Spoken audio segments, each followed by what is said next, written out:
Hello, and welcome to Recipes with Ben.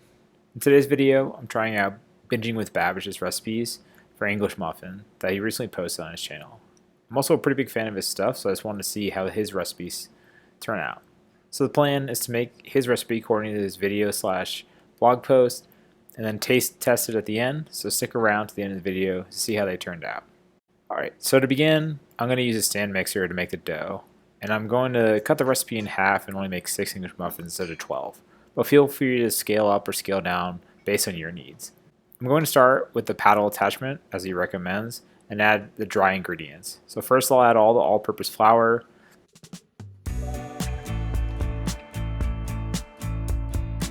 then turn the mixing speed to low. Next I'll add the baker's yeast, and I'll need 1 teaspoon of that.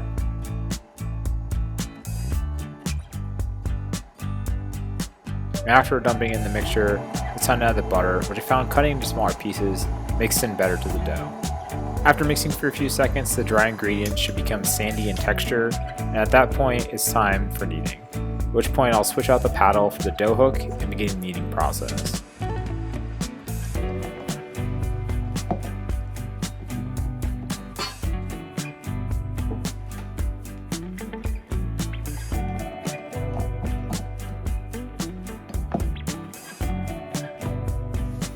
I then added 70 grams of room temperature water while the stand mixer was running, and then I also added the 150 grams of oat milk to the dough.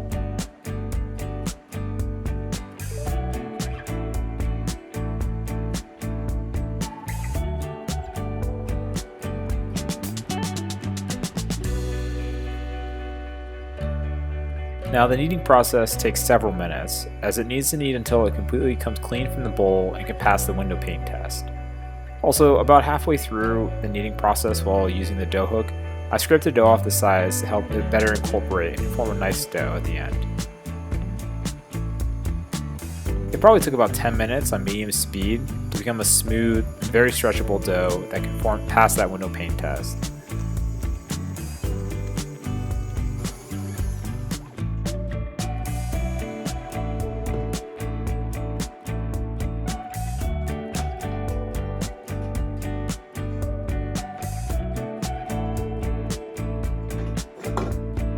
I then grabbed an appropriate sized bowl with a lid and oiled the inside with maybe a tablespoon of vegetable oil, and then I coated the bowl with my hands.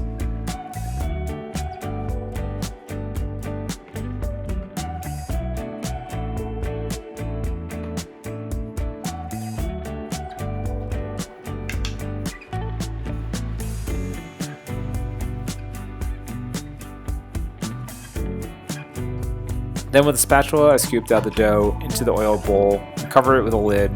And Babish then suggests, for improved flavor and texture, to place it in the fridge overnight. So that's exactly what I did.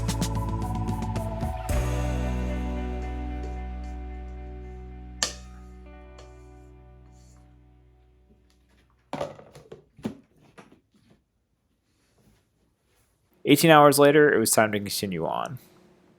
So I scooped it out of the bowl and onto a cutting board, and I began to shape it into the shape of a log.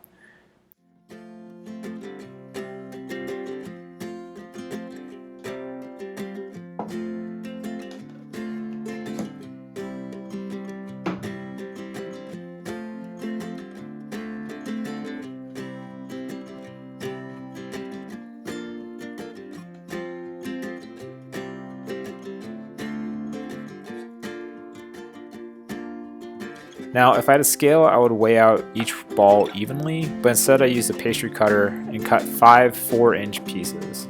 And then from that, I'll cut off later from the bigger pieces to make the 6th ball.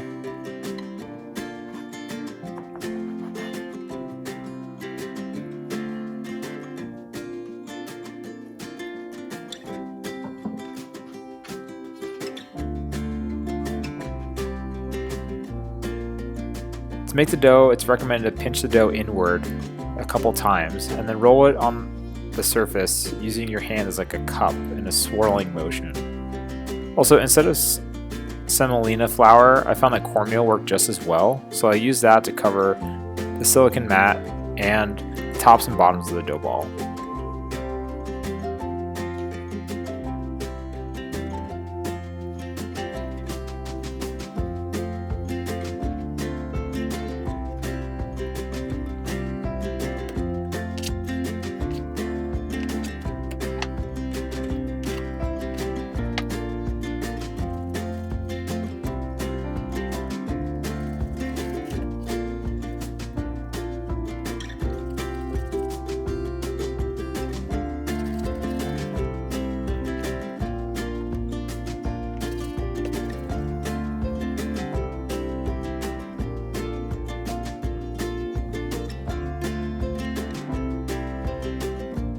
Once all the dough balls are on the silicone sheet, it's time to cover the tops with cornmeal, and then I pat them down to make more of a disc shape, and then it's time to proof them.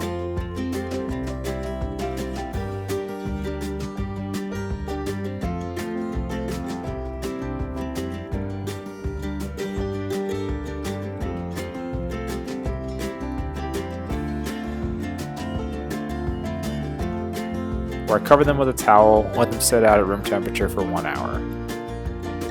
After 1 hour, they're more puffed out on the sides, so it's time to cook them up.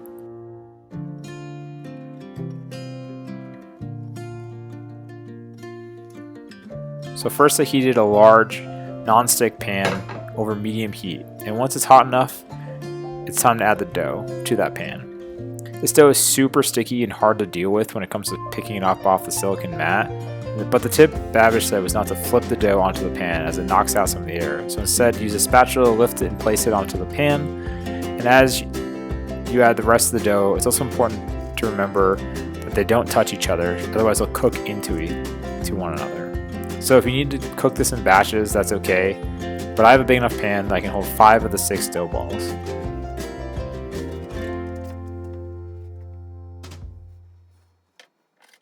As it cooks in the pan, the yeast will react and give off gas, causing the tops and the sides to expand.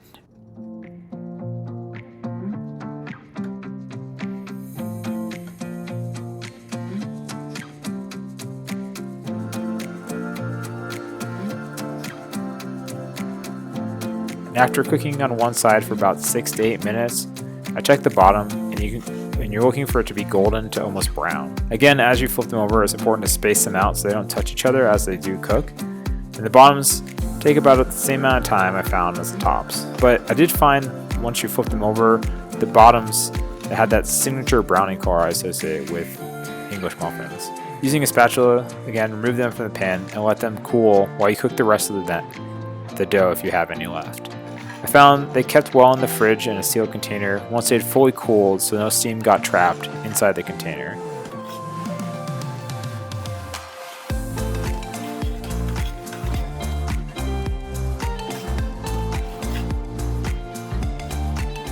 So let's give them a try.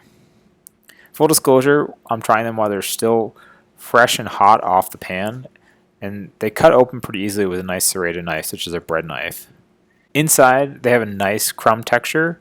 They're also very light and chewy and very, very tasty. And I can speak from experience that toasting them and then putting in a little bit of butter or jam only makes them better. But I do approve of this recipe, and I would 100% make them again for something like breakfast sandwiches. So let me know your thoughts down below. Smash the like button if you thought any of this was helpful, and subscribe so you don't miss the next one. I'll see you again soon.